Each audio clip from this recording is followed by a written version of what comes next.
إن الحمد لله نحمده ونستعينه ونستغفره ونعوذ بالله من شرور أنفسنا وسيئات أعمالنا من يهدي الله فلا مضل له ومن يضلل فلا هادي له وأشهد أن لا إله إلا الله وحده لا شريك له وأشهد أن محمدا عبده ورسوله صلى الله عليه وعلى آله وأصحابه أجمعين أما بعد. Donc ceci est notre troisième assise concernant le titre du livre Kitab Tawhid du Cheikh l'Islam Mohammed ibn Abdul Wahhab, qu'Allah lui fasse miséricorde. Dans l'assise précédente, nous avons vu un peu au sujet de quoi on a parlé du Tawhid, les catégories du Tawhid et autres là. Et cette fois-ci, on va rentrer dans les vifs du sujet. Donc, le Cheikh l'Islam Mohammed ibn Abdul Wahhab dit dans son livre Kitab Tawhid alladhi huwa haqqullahi ala al-abid.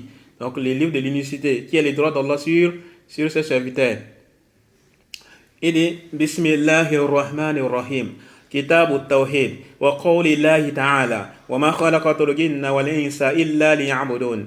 Il dit, au nom d'Allah, le tout miséricordieux, le très miséricordieux, Kitab Tawhid, le livre de l'unicité, et la parole d'Allah, le très haut, ce n'est créé les djinns et les hommes que pour qu'ils m'adorent. Et dans l'assise précédente, nous avons déjà parlé au sujet de la basmala de Bismillah ar-Rahman ar-Rahim et de sa parole Kitab Tawhid. On a parlé des catégories de Tawhid et autres là. Cette fois-ci, on va maintenant parler du verset là en question en fait. Le verset qui parle du but de notre création. Alors, ici, quand on regarde, bon, avant de parler même de ça, il y a deux manières de lire. Soit il dit quoi? Kitab Tawhid wa qawlillahi ta'ala. Comme tu peux dire Kitab Tawhid wa qawlullahi ta'ala. Donc tu peux dire wa qawli ou bien wa qawlu. Donc tu peux dire wa qawlillahi ta'ala comme tu peux dire wa qawlullahi ta'ala. Les deux sont valables. Ok? Donc ici l'auteur, après avoir dit Kitab Tawhid, il commence mubasharatan. Donc il a commencé directement sans mettre un titre ou sans parler de quoi, sans parler de comment on appelle. Il n'a pas mis un titre ici. Et c'est là, comme pas dans dans les chapitres suivants, il dit Babu Kaza, Babu Kaza, Babu Kaza. Mais ici, il n'a pas mis Bab. C'est la raison pour laquelle certains savants disent quoi? Que c'est une introduction. Et d'autres disent non, que c'est le premier chapitre. Mais quand on dit que c'est le premier chapitre, ou bien quand on dit que c'est une introduction, quand même, ça relève d'une grande importance. Pourquoi? Parce que ici, là, comme certains savants dit, ils ont dit que l'auteur va clarifier ici l'importance et l'obligation du tawhid. Ce que l'auteur veut véhiculer ici comme message, c'est pour clarifier l'importance du tawhid et son caractère obligatoire. Et dans la clarification de l'obligation du tawhid, l'auteur va citer 5 versets du Coran, puis un récit rapporté par le compagnon Abdullah ibn Mas'ud anhu, et un hadith du messager d'Allah sallallahu alayhi wa sallam qui a été rapporté d'après le compagnon Mu'adh ibn Jabal anhu. Et il va citer 24 masail. Ensuite, il va amener les chapitres concernant quoi? Concernant le mérite du tawhid et ce qu'il explique comme péché. Et donc, l'auteur cite en premier lieu le verset où Allah subhanahu wa ta'ala nous dit wa ma khalaqatul jinna wal insa illa liya'budun. Je n'ai créé les djinns et les hommes que pour qu'ils m'adorent. Ça, c'est le verset 56 de la sourate Dhariyat. La sourate Dhariyat, c'est la sourate 51 du Coran. L'auteur, qu'Allah lui fasse miséricorde, a débuté par ces versets grandioses afin d'attirer notre attention. L'auteur, il a débuté son livre Kitab Tawhid par ces versets afin d'attirer notre attention sur la grande importance du sujet qu'on veut étudier. Et que ce sujet qu'on veut étudier est le but de notre existence. Nous n'avons pas été créés en vain. Le but derrière notre création, c'est quoi? C'est d'unifier Allah subhanahu wa ta'ala d'un culte sincère. Il dit, Allah dit quoi? Wa ma khalaqatu. Je n'ai créé. Donc ici, khalaqatu, c'est quoi? C'est j'ai créé. Et la création, c'est quoi?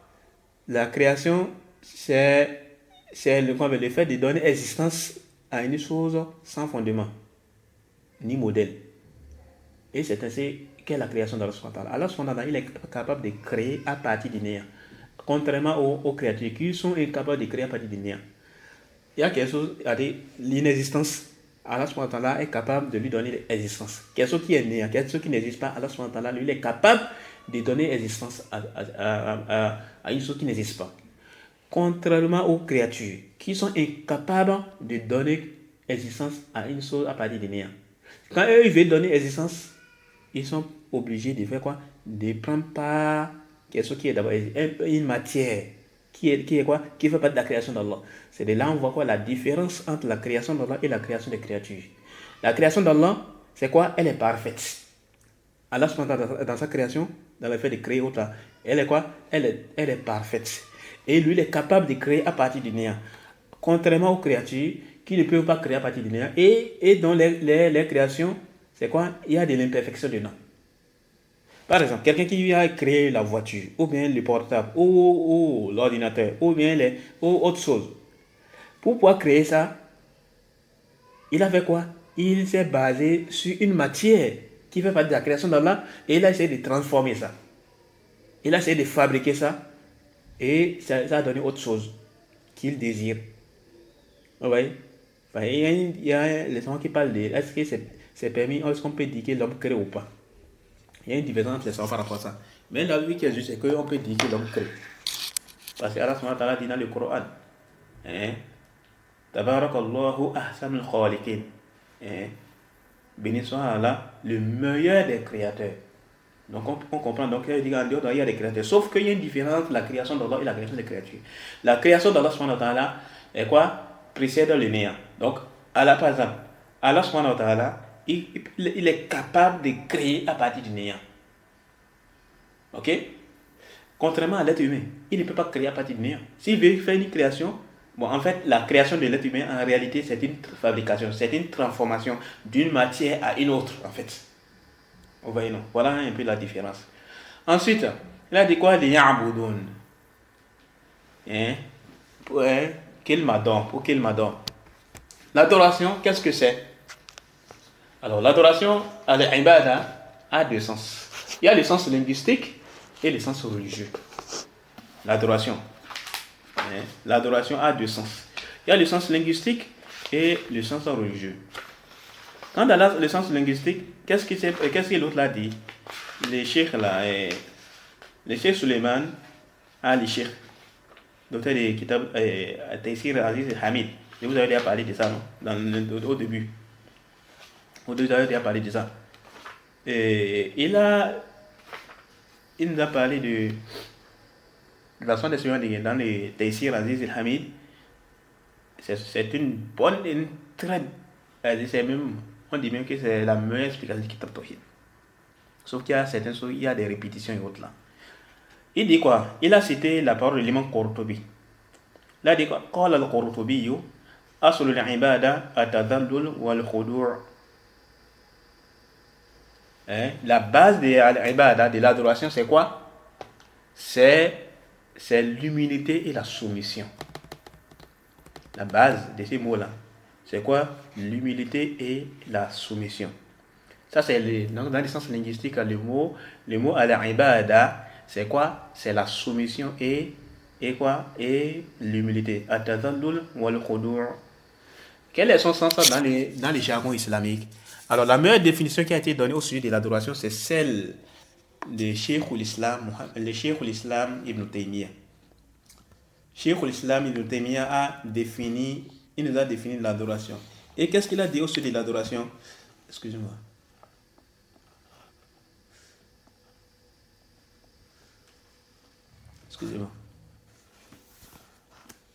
Alors, le Sheikhul Islam Ibn Taymiyyah, il a défini l'adoration dans son livre, dans la Risala, al-Ubudiyya, la servitude. Et également, c'est également dans les Majmu' Fatawa. Dans les Majmu' Fatawa, au volume 10, à la page 149. Il dit aussi l'adoration, al-ibadatu hiya ismun jami'un li kulli ma yuhibbuhu Allahu wa yardahu min al-aqwali wal a'mal al-zahira wal batina. Ok, c'est ce que l'adoration, ça. L'adoration, c'est un nom général qui englobe tout ce que Allah aime et agrée, parmi les paroles et les actes. Qu'elles soient apparentes ou bien cachées. Donc, tout ce que Allah subhanahu wa ta'ala aime comme paroles et actes rentre dans l'adoration. Donc, l'adoration, c'est quoi? Il dit quoi? C'est un nom général. C'est un nom général qui englobe quoi?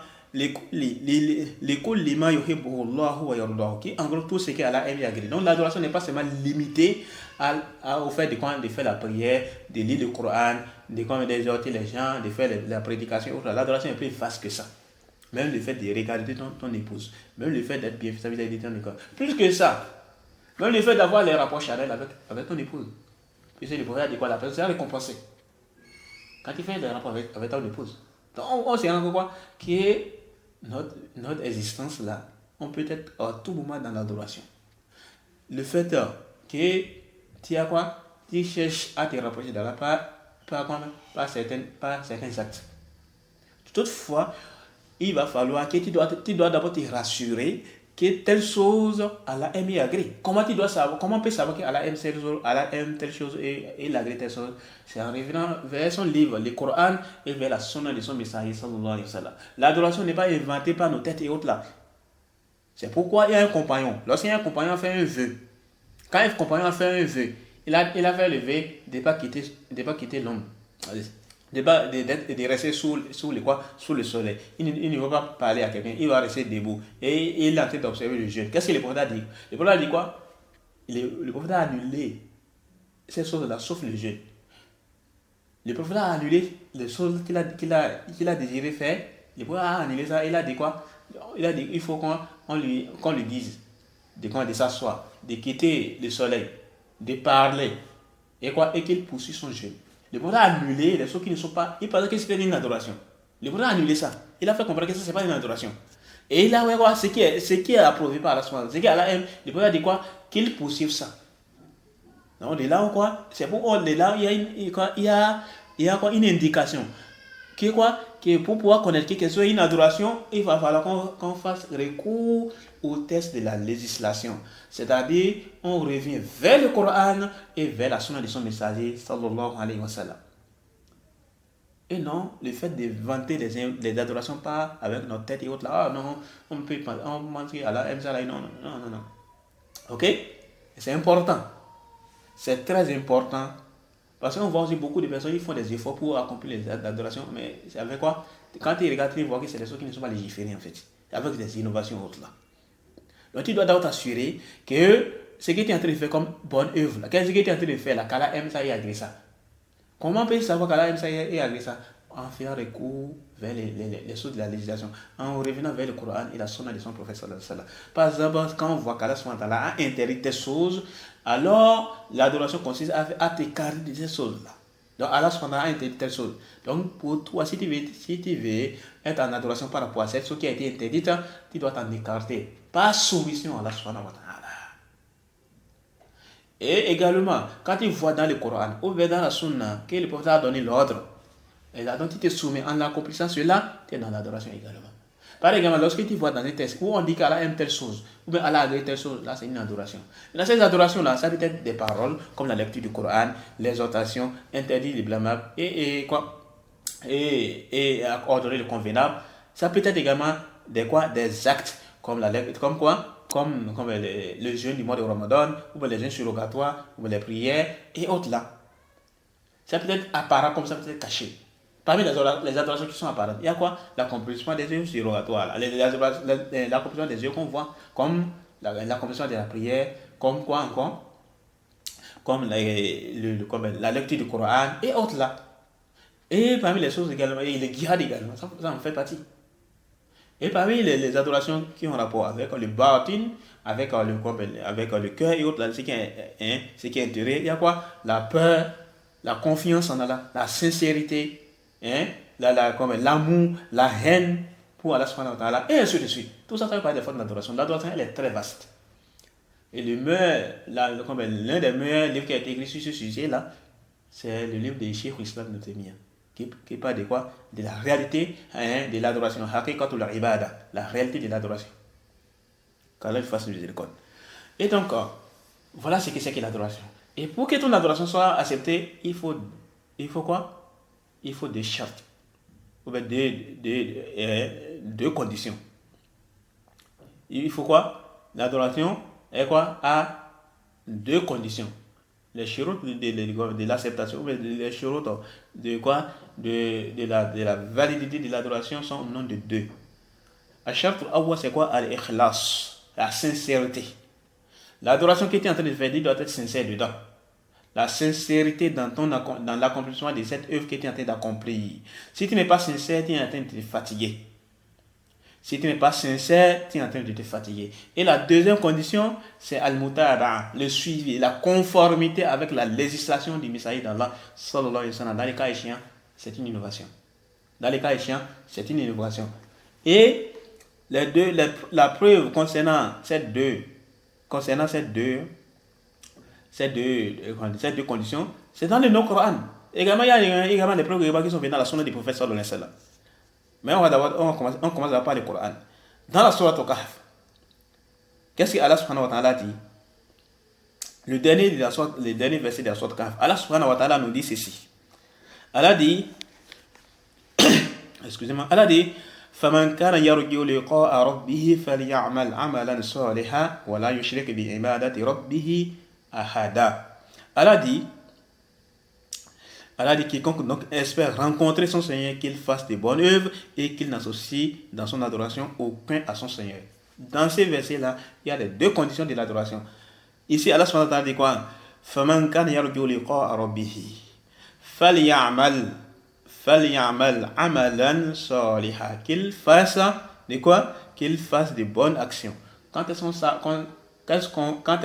qu'on sait que ça c'est une bonne action? Lorsque c'est prouvé par la législation. Et donc, ça c'est al-mutaba. Et ça, soit c'est dans le Coran ou bien dans la Sunna. Pour parler que c'est une bonne œuvre, ça veut pas dire des bonnes œuvres, il faut que Allah te dise ça ou bien son messager. Et donc lorsqu'Allah te dit ça ou bien son messager te dit ça, là c'est en conformité avec la législation. Dans les cas échéants, c'est quoi? C'est les pratiques innovées. Et la deuxième condition, et le verset, la partie où il a dit quoi? Wala yushrik bi ibadati rabbihi ahada. Et qu'il n'associe dans son adoration aucun à son Seigneur. Ça c'est quoi? Al-ikhlas, la sincérité. Donc on voit que dans ces versets, les deux conditions sont remplies. Les deux conditions sont présentes. Les deux conditions pour que l'adoration soit acceptée, ou bien pour que l'adoration soit valide, sont présentes. Vous voyez, non? Et également, il y a également d'autres. Il y a également d'autres preuves. Excusez-moi. Il y a également d'autres preuves.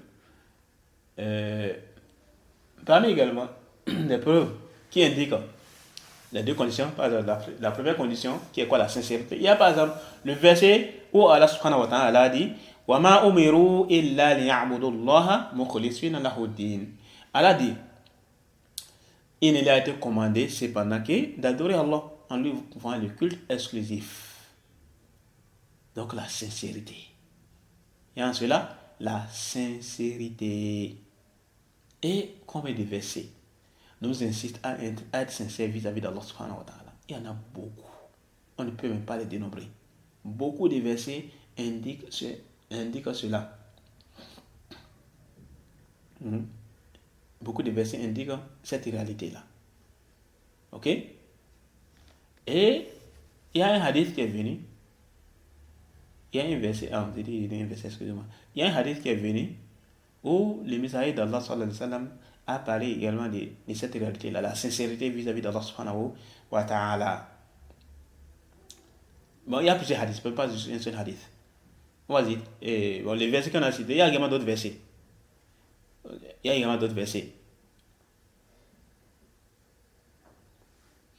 Comme par exemple, à titre d'exemple,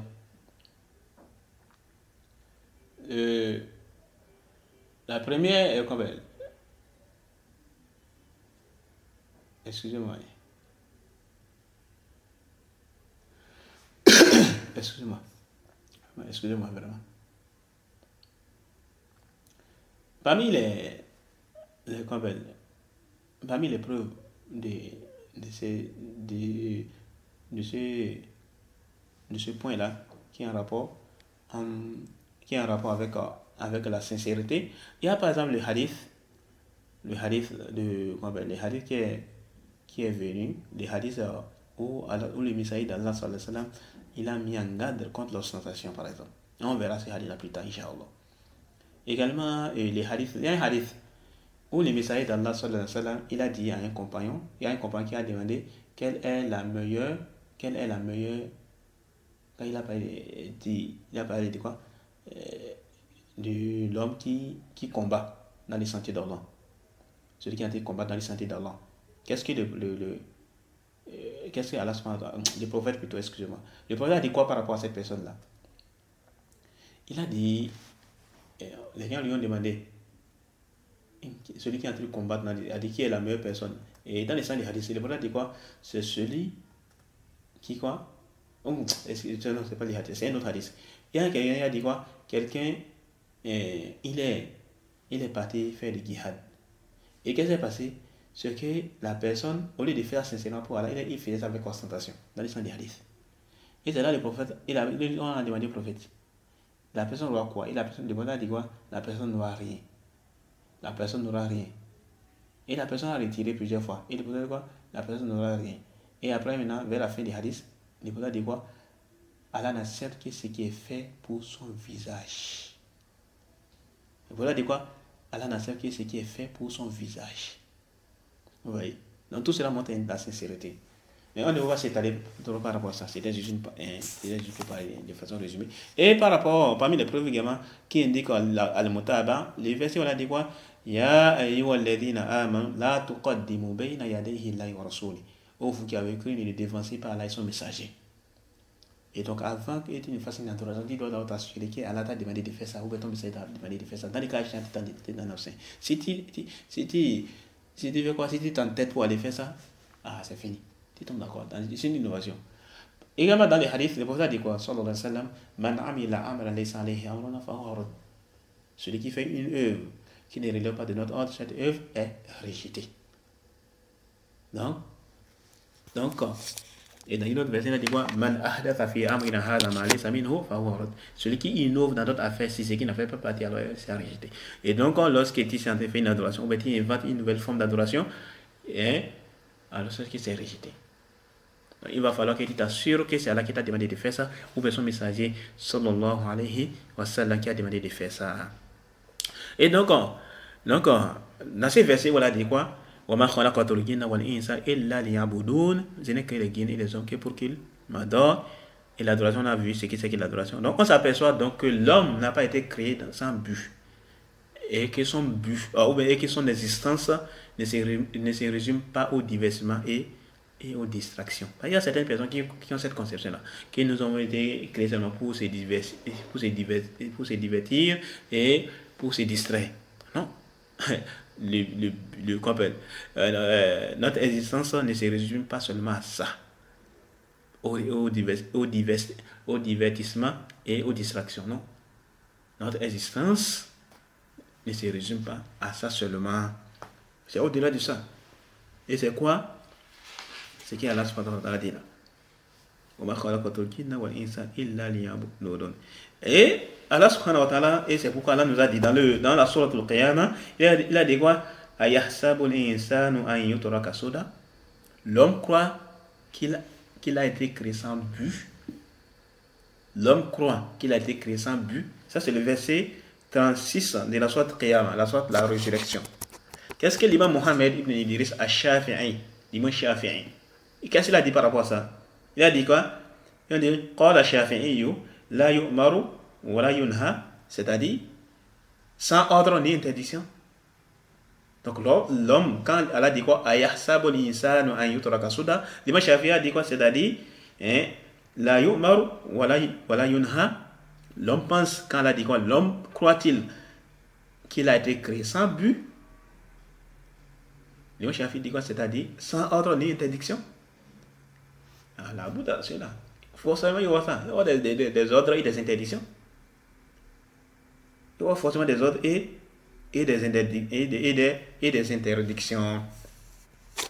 Allah nous dit également dans la sourate Mu'minun, Il dit afahasibitum annama khalaqnakum abatha wa annakum ilayna la turja'un. Pensez-vous que nous vous avions créé sans but et que vous ne serez pas ramenés vers nous? Bien au contraire. Notre présence sur la terre, elle a été déterminée que pour adorer Allah uniquement et exclusivement sans rien lui associer, tout en s'acquittant des obligations et en s'écartant des interdictions qui ne sont que les droits du tawhid et ses implications. Les interdictions, les obligations, ce sont quoi? Les huquq al-tawhid et les implications du tawhid, les droits du tawhid et les implications du tawhid. Vous voyez, non? Quel est donc le sens général du verset? Alors, par rapport au sens de ces versets, le noble cheikh, le cheikh Fawzan, Hafizullah Ta'ala, il dit quoi? Le sens général de ces versets, c'est quoi? Il dit ceci.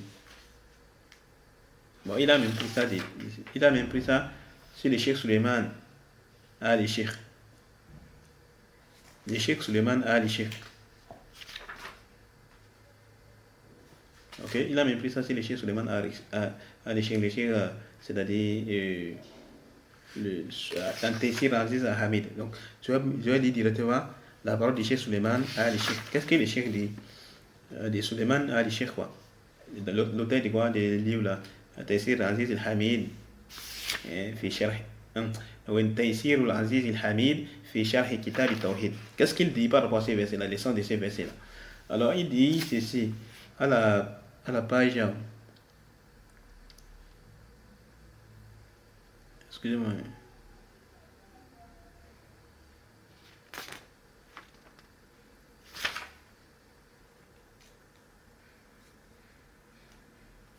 Excusez-moi.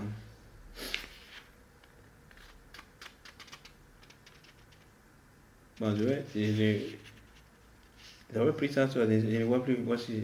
J'avais lu ça tout de suite. J'avais lu ça. Ils avaient même pris ce truc là. Mais malheureusement, je ne me retrouve plus. Mais bon, c'est pas grave. Mais je vais lire la parole du chef Fawzan.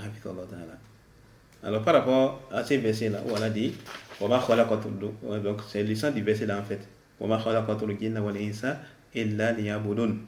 n'ai créé les hommes, je n'ai créé les djinns et les hommes que pour qu'ils m'adorent. Et voilà, j'ai trouvé la parole du Cheikh Suleiman al-Cheikh. Suleiman ibn Abdillah al-Cheikh. Il a dit quoi? ومعنى آية أن الله تعالى أخبر أنه ما خلق الجن وما خلق الإنس والجن إلا لعبادته فهذا هو الحكمة في خلقهم ولم يرد منهم ما تريده السادة من عبيدها من الإعانة لهم بالرزق والإطعام بل هو رزاق ذو القوة المتين الذي يطعم ولا يطعم كما قال تعالى قل أغير الله أتخذ وليا فاتر السماوات والأرض وهو يطعم ولا يطعم. Alors, le Cheikh Suleiman ibn Abdillah al-Cheikh, par rapport à ces versets-là, par rapport au sens de ces versets-là, les versets, voilà, dit, je n'ai créé les djinns et les hommes que pour qu'ils m'adorent. Qu'est-ce qu'il a dit par rapport à ça? Il dit,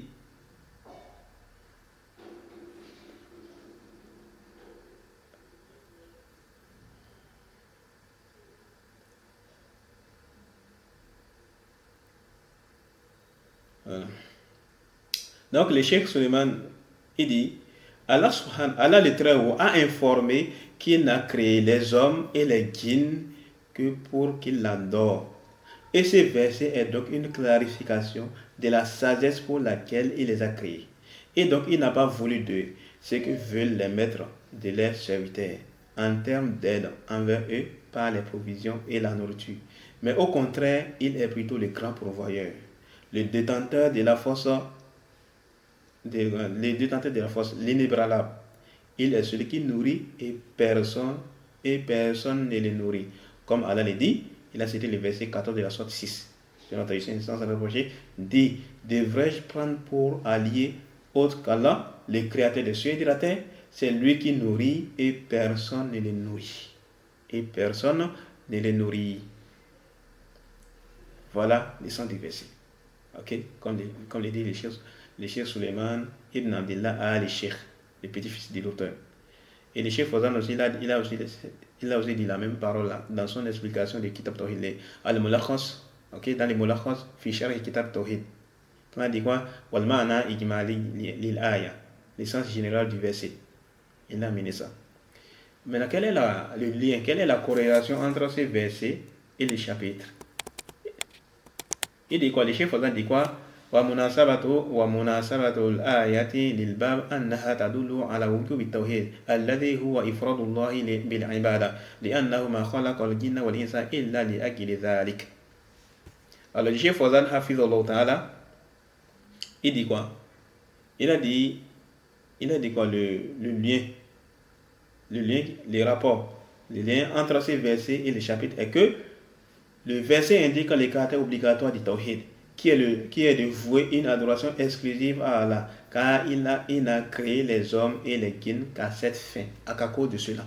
C'est le but pour lequel il a créé. Oui. Donc voilà les liens.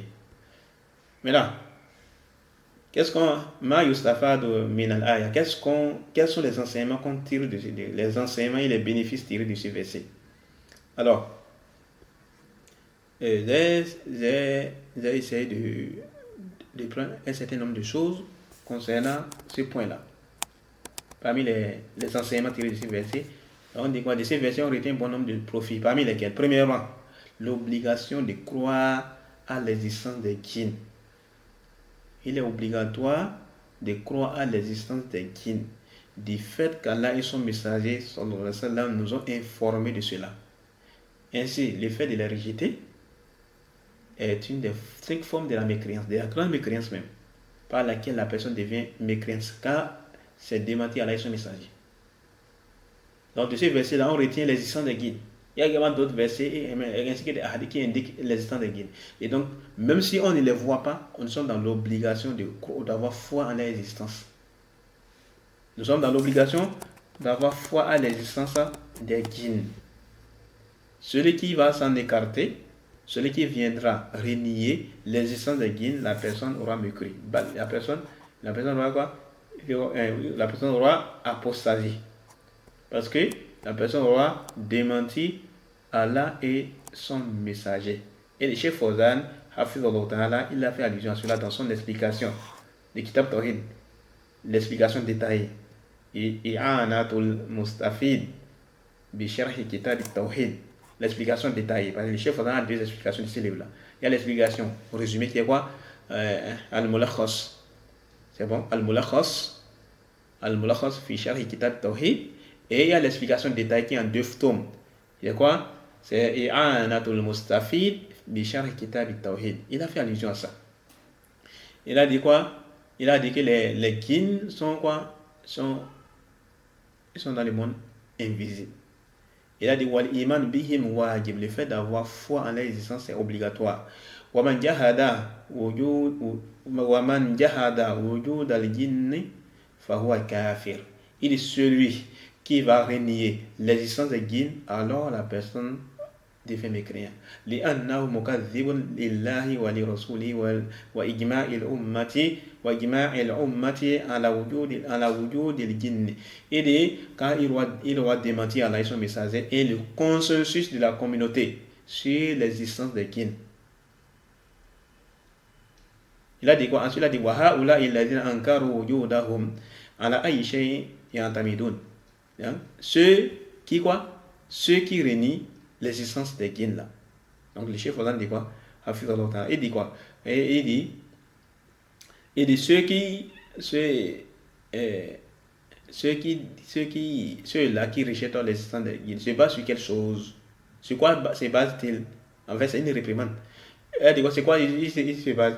Il a dit quoi? ما يعتمدون على شيء إلا لأنه لا يرونهم.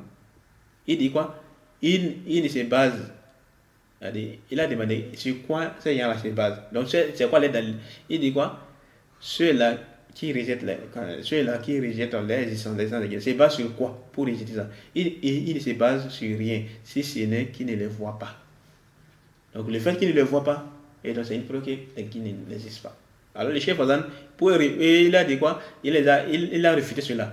Il a dit quoi? Est-ce que toute chose existence, est-ce que c'est toute chose qui existe qui est indispensable d'être vue? Et là, il a dit quoi? Il y a beaucoup de choses qui existent et qu'on ne voit pas. À titre d'exemple, l'esprit qui est en toi. Est-ce que toi, tu le vois? Est-ce que tu vois ça? Est-ce que l'esprit, dans notre corps, non? Notre corps notre corps est composé de quoi? L'être humain est composé de corps et d'âme. Bon, il y a certains qui parlent d'esprit. Est-ce qu'il y a une différence âme et esprit? Il y a une différence entre âme. Mais à quoi le logique, la moindre des choses qu'on peut dire, quand même, l'être humain a l'âme. Enfin, est-ce que l'âme là, qui est dans ton corps là, ton âme là, est-ce que tu vois ça? Tu ne vois pas, mais pourtant tu quoi? Tu reconnais que ça existe. Donc le fait que hein, tu ne vois pas quelque chose, ça ne veut pas dire que la personne, que cette chose n'existe pas. Allah, est-ce qu'on voit Allah? Est-ce que quelqu'un a vu Allah? Personne n'a vu Allah. Mais est-ce que ça veut dire Allah n'existe pas? Allah existe bel et bien. C'est indiqué par la fitra, la sainte nature, par les preuves et par la raison résonante. Vous voyez, non? Donc c'est le premier point, ça. Donc, de ces versets, on retient quoi? Parmi les enseignements qu'on retient, premièrement, il y a quoi? Le fait, l'obligation de croire à l'existence des guides. On a juste dit l'obligation de croire à l'existence. Et non pas le fait de quoi? De les adorer. C'est différent. Il ne faut pas mélanger les choses ici. Celui qui va demander ses cours au guide, ça, il tombe dans le shirk et autres là. Ok, on ne demande pas d'aide au guide et autres là. Ça ne se fait pas. Ça, c'est le l'égarement. Donc, ça, le premier point, parmi les enseignements qu'on tire de ces versets, c'est quoi? L'obligation de croire à l'existence des guides. Deuxième chose, c'est quoi? Les guides aussi sont concernés par les obligations religieuses, notamment l'adoration d'Allah uniquement et exclusivement, sans rien lui associer. Malheureusement, il y a des gens qui sont arrivés à les adorer au lieu d'adorer Allah subhanahu wa ta'ala. Les guides aussi sont comme toi. En ce qui concerne quoi? En termes d'obligation. Ils sont aussi concernés par le fait d'adorer Allah subhanahu wa ta'ala. Et toi, au lieu d'adorer Allah subhanahu wa ta'ala, tu te tournes vers eux pour les adorer. Hein? Les guides, dans cette version, on retient que les guides sont concernés également par les obligations et les interdictions. C'est pourquoi on dit quoi? Ces deux collègues, les guides et les hommes, ils sont quoi? Ce sont les mukallafun. Ils sont concernés, ils sont mukallaf. Ou bien, c'est-à-dire, ils sont concernés par les obligations et les interdictions. Parmi également les enseignements qu'on tire de ce verset, il y a quoi? Le but et la sagesse derrière la création des djinns et des hommes, qui consiste à quoi? À vouer le culte exclusif à Allah subhanahu wa ta'ala. À l'adorer uniquement et exclusivement, sans rien lui associer. Et le cheikh là qu'on appelle, le cheikh Hassan, il a fait allusion à cela dans son explication au résumé du Kitab Tawhid. Parce que le cheikh Hassan aussi, le cheikh Abdurrahman, excusez-moi, le cheikh Abdurrahman ibn Hassan, le cheikh, il a fait allusion à ça dans son explication dans le Kitab Tawhid par rapport à ça. Il a dit quoi? Ce verset indique qu'Allah a créé les djinns, Allah a créé les créatures pour une grande sagesse, qui est le fait d'accomplir ce qu'il leur a rendu obligatoire en termes d'adoration, en termes de son adoration uniquement, et le délaissement de toute forme d'adoration vouée à autre que lui. Il a dit quoi? Donc le premier axe, qui est la création, implique le second, qui est l'adoration. C'est pourquoi certains savants disent que lorsque les djinns et les hommes vont se détourner du but de leur création, alors il n'y aura plus de différence entre eux et les animaux. Certains savants disent ça. Plus que ça, les animaux seront meilleurs qu'eux. Et ils ont amené comme preuve pour indiquer cela le verset de la sourate Al-A'raf. Le verset de la sourate Al-A'raf. La sourate Al-A'raf, c'est la sourate 7. Ok? Le verset 79. Où Allah dit quoi? Allah dit, nous avons destiné beaucoup de djinns et d'hommes pour l'enfer. lahum qulubun la yafqahuna biha wa lahum a'yunuhum la yubsiruna biha wa lahum adhanun la yasma'una biha. Il dit, ils ont des cœurs, mais ils ne comprennent pas. Ils ont des yeux, mais ils ne voient pas. Ils ont des oreilles, mais ils n'entendent pas. Ensuite, qu'est-ce qu'il a dit par rapport à ça? Il a dit, Ulaika kal an'ami bal hum adallu.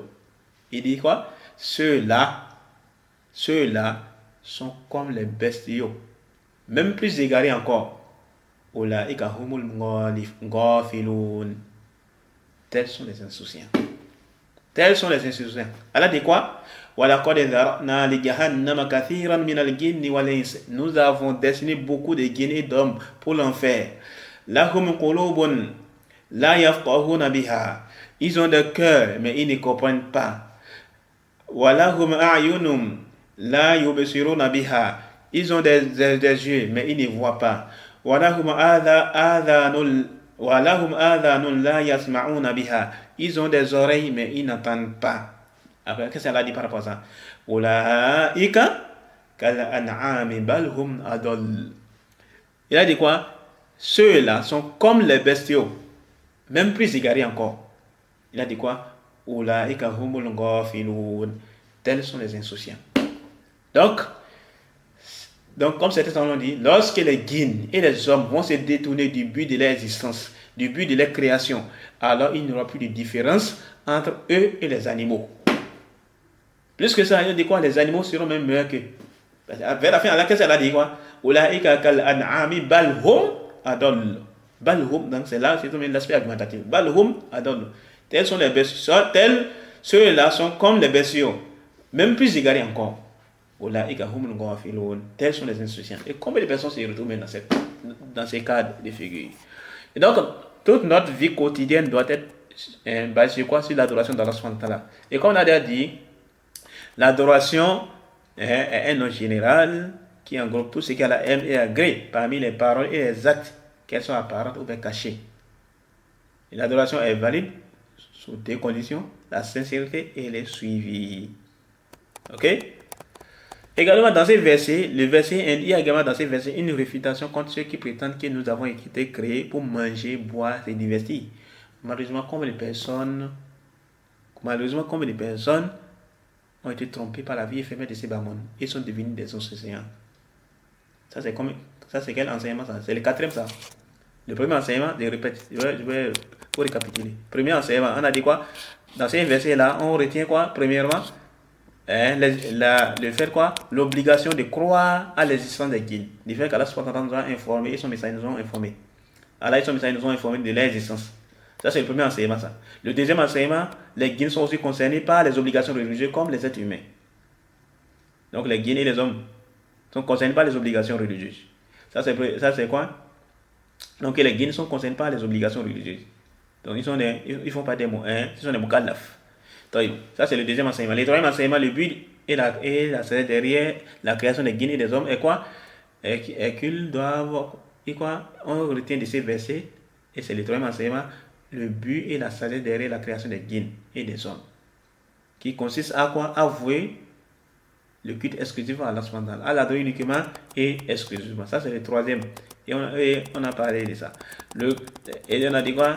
Et celui qui va se détourner, c'est comme certains ont dit, ils seront quoi? Comme les animaux. Plus que ça, les animaux seront meilleurs qu'eux. Ça, c'est le deuxième. Alors, le troisième, ça. Le quatrième enseignement, il y a une réfutation. Dans ces versets, il y a une réfutation contre ceux qui prétendent que nous avons été créés pour manger, boire et se divertir. Malheureusement, combien de personnes ont été trompées par la vie éphémère de ces bamons et sont devenus des insouciants? Ils sont beaucoup, malheureusement. Parmi également les enseignements, et ça c'est le cinquième enseignement qu'on tire de ces versets. Dans ceux-là, parmi les enseignements qu'on tire de ce truc, c'est quoi? C'est que, bon, il y a certains, ce que j'ai déjà dit là, il y a certains que Cheikh Fadala a évoqué dans les moulakhos, ok? Parmi les enseignements qu'on tire de cette sourate là, il y a le fait que quoi? C'est ce que le Cheikh Fadala a dit. Et on avait déjà évoqué ça. On n'a pas encore évoqué. Il a dit quoi? فهذه الآية فيها بيان معنى التوحيد وهو العبادة وليس التوحيد معناه الإقرار بالربوبية كما يقول الضلال. Il a dit quoi? Ces versets contiennent l'éclaircissement du sens du tawhid qui est l'adoration. Le tawhid ne signifie pas la reconnaissance de la Seigneurie, comme le disent les égarés. وإنما معناه العبادة. Mais plutôt sa signification est l'adoration. أي إخلاص العبادة. أي إخلاص العبادة لله سبحانه وتعالى. C'est-à-dire, il a dit quoi? Mais plutôt sa signification est l'adoration.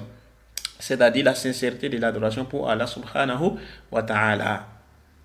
Ça, c'est le cinquième enseignement. Le sixième enseignement, dans ces versets également, il y a quoi? On a quoi? Le besoin des serviteurs vis-à-vis de leur créateur, alors que le créateur n'a pas besoin d'eux. Et cela est attesté clairement par la suite du verset. Dans la suite du verset, allez, dans la suite de la sourate, Allah subhanahu wa ta'ala a évoqué ça clairement. Qu'est-ce que Allah subhanahu wa ta'ala nous a dit? La sourate Zariyat, la sourate 51 du Coran. Dans la suite, qu'est-ce qu'Allah dit? Allah dit quoi? وَمَا خَلَقَتُ الْجِنَّ وَالْإِنسَ إِلَّا لِيَعْبُدُونَ. Je n'ai créé les djinns et les hommes que pour qu'ils m'adorent. Ensuite, qu'est-ce qu'il a dit à la fin? Il a dit à la suite, il a dit quoi? Le verset 50, il a dit quoi? مَا أُرِيدُ مِنْهُمْ مِنْ رِزْقٍ وَمَا أُرِيدُ أَنْ يُطْعِمُونَ. Je ne cherche pas une subsistance et je ne veux pas qu'ils me nourrissent. Inna Allah huwa razzaqu dhul quwwatil matin. En vérité, c'est Allah qui est le grand pourvoyeur, le détenteur de la force, l'inébranlable. Oui. Parmi également les enseignements cités, les enseignements qu'on tire de cette sourate là, il y a quoi? C'est que le Cheikh Fawzan a évoqué. Il a dit quoi? Ithbatul hikmati fi af'alillahi ta'ala subhanahu. Il a dit quoi? L'affirmation de la sagesse dans les actes, dans quoi? L'affirmation de la sagesse dans les actes d'Allah subhanahu wa ta'ala. C'est-à-dire, tout ce qu'Allah subhanahu wa ta'ala fait, il s'y trouve une sagesse derrière. Derrière, a dit, tout ce qu'Allah subhanahu wa ta'ala fait, dans tous les actes d'Allah, il y a une sagesse qui est derrière. Et donc, nous les créatures, on peut prendre connaissance tout comme on peut l'ignorer. Et ce qui nous incombe est de se soumettre, même si on ignore de ce qui en découle, et non le fait de rejeter. Donc, le fait d'ignorer la sagesse ne nous donne pas le droit de rejeter. Parce qu'Allah a interdit tes soumis, Allah a donné tes soumis, on ne connaît pas la sagesse, on se soumet. D'abord, l'islam, c'est quoi? Allez, c'est l'islam, là, il est tawhid, non? La soumission à Allah, pas le tawhid.